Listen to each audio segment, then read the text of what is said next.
We both looked at each other at the same time saying, oh my gosh. And Clay said, I can do this. Well, I grew up in Texas, so I had an affinity for it. Clay owned a barbecue restaurant before that he had sold.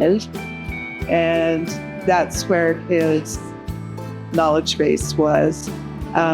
We went to Texas to experience barbecue. We went to specifically, they had never been able to get into Franklin barbecue. I was just going along, okay, we'll go have some brisket because I had brisket all my life.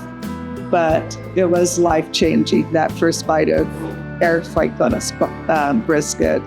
I think the biggest surprise is keeping the consistency of your food. It's really hard.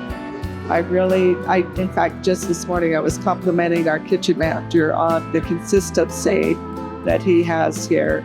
Our friends started teasing us that we had made up a barbecue restaurant. We were never going to get open. It took us about 1.5 years, but we had a typical residential home and tried to convert it into a commercial property. And there was a lot more to it that we realized in it, and specifically on permitting and at first they told us we could have a food place. We had to get an amendment to a law on the books that we could even have a food place here. What were the biggest challenges in opening this place?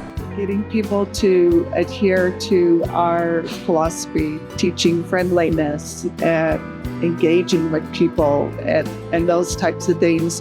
One thing we started doing is we would take select members of the crew to Texas so they would understand the concept. We want to stay true to Texas style barbecue, and we would take them to 20 or 30 restaurants in 72 hours and let them see. And it is really fun to me when I would go on the trips. It was really fun to watch the light bulb go on with the employees that, oh, we get it now. Oh, that's why you're asking us to do this. Do you have a favorite Texas barbecue? Yes. And I don't care what Texas Monthly says who the best barbecue is. I will always be an Eric Franklin barbecue fan. I think he's the one that put Texas barbecue on the map, actually. All right, and then last question, how do you balance quality with the growing demand? I would say that's our biggest challenge and my biggest fear as we add more locations. And it's harder, it becomes harder to manage. But we have a lot of key personnel that have been with us for quite some time. And I think the Texas truck stop, the tours, because it becomes internalized in the employee. And I think if you have enough key people that have internalized our standards, then they pass it along. And it's interesting to me to watch like a new kid coming just for an after school job and really not all that interested in who we are.